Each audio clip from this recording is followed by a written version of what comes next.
নমস্কার বন্ধুরা, কেমন আছো সবাই? আশা করি সকলেই ভালো আছো। তো তোমাদের একটা নতুন ব্লগ নিয়ে চলে আসলাম। ব্লগটা যদি ভালো লাগে তাহলে অবশ্যই একটু লাইক করো, কমেন্ট করো আর বন্ধুদের মাঝে শেয়ার করো, যাতে আমার ভিডিওটা সবার কাছে পৌঁছে যায়। এবং অবশ্যই চ্যানেলটি সাবস্ক্রাইব করে আমার পাশে থেকো। তো দেখো বন্ধুরা, এই দেখো গ্রামের যে পরিবেশ, কারণ দেখা যায় বাড়ির বউরা কিংবা মেয়ে ছেলেরা গরু ছাগল পালন করে সংসারে অনেকটাই উন্নতি করে। দেখো বন্ধুরা, এই তো ছাগল পুষেছে, গরু পুষেছে, আর ওদিকে দেখো বৌজিরা উঠানে লেপ দিচ্ছে গোবর দিয়ে। দেখতেই তো পাচ্ছ গ্রামের এই পরিবেশটা একদমই মনোমুগ্ধকর। তো দেখো আবার রাখাল গুন্ডা গরু বাছুর নিয়ে বাড়িতে ফিরছে, দেখতে কতই না সুন্দর লাগছে, তাই না বন্ধুরা? এদিকে মানে বাড়ির বউটা হচ্ছে ঘর লেপ দিচ্ছে, ওদিকে রাখাল গরু নিয়ে যাচ্ছে। আর আশেপাশে দেখা যায় গরু ছাগল এগুলো থাকলে অনেকটাই ভালো লাগে।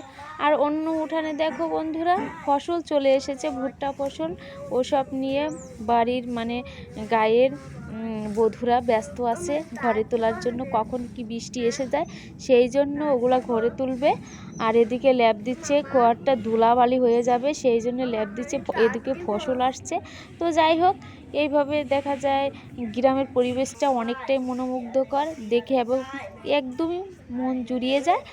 তো বন্ধুরা, ভিডিওটি যদি ভালো লাগে তাহলে অবশ্যই কিন্তু একটা লাইক করো আর চ্যানেলটি সাবস্ক্রাইব করে আমার পাশে থাকো।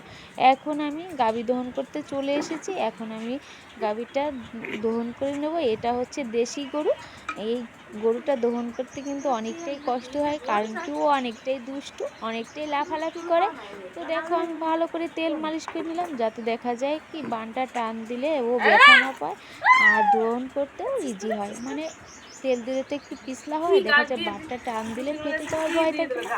তো দেখো আমি কিন্তু দহন করতে শুরু করে দিয়েছি, আস্তে আস্তে দহন করছি টেনে টেনে।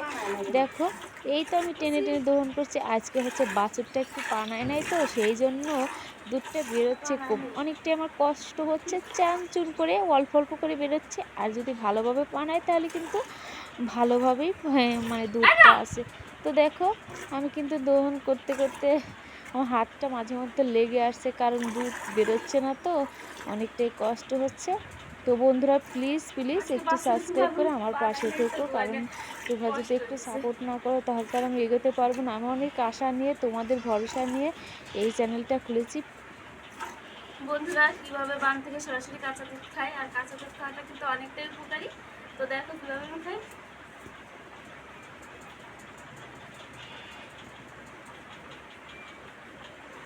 প্লিজ বন্ধুরা একটু লাইক করে চ্যানেলটি সাবস্ক্রাইব করে পাশে থেকো, প্লিজ প্লিজ প্লিজ বন্ধুরা।